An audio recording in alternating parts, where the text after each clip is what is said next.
some of the early season struggles, whether that's at the plate or on the mound, how much of that do you put on, the opponent, early February kind of ramp up stuff versus like mentality, mechanics, things maybe a little deeper?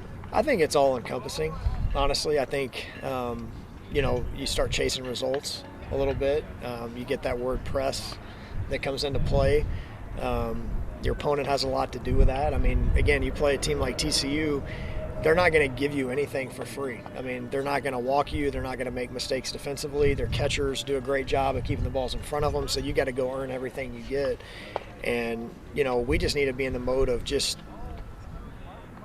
passing the at-bats along offensively and not chasing the results of hits and those type of things. And I felt like we played a better brand of baseball last weekend. The results weren't where we wanted them, but we were more fundamentally sound in a lot of ways. And it's a great team. I mean, in a lot of ways you feel like you're really far away, and in other ways you look up and go, well, you're actually not that far. So it's a pretty fine line.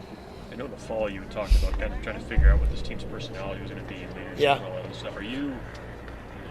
As you've kind of gone through this stretch, are you seeing and hearing the kinds of things in the dugout that you want to, I guess, from a team like this? I will say this, for some of the struggles that we've had putting together wins, I think everybody in the dugout is pulling in the same direction. I don't feel any sort of lull in terms of the guys that aren't playing. Worried about what's going on. They're just as in it as I've ever seen. We just need collectively, like I said, the personality is going to come out with confidence and success, and we haven't had a lot of that yet. And I think, again, a lot of that is the pressing part of it.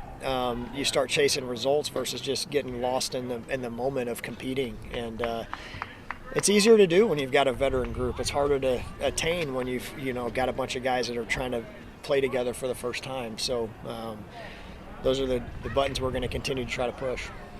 Is Griffin going to catch all four this weekend? I mean, what's the play with him? I'd probably have to drag him out of the lineup one way or the other. So, no, we'll play it by ear there. I don't anticipate him catching two doubleheaders. So, can you kind of describe what these next few days will be like when you're busting down there? Yeah. Right? Do you come back and then go to Kansas State? I mean, what's this little stretch like? Yeah, the game will test you. I mean, when you feel like you're not in a great spot, you'll say, we're going to throw something else at you. And, yeah, I mean, we're going to get on a bus tomorrow morning at 5 a.m.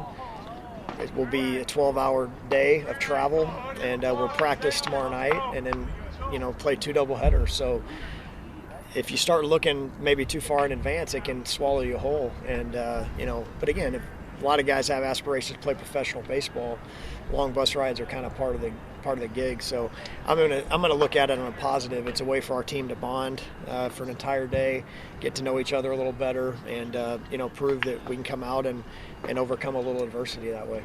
So you come home Sunday and then go to We'll Kansas come State? home and then is that who we play Tuesday? Yeah.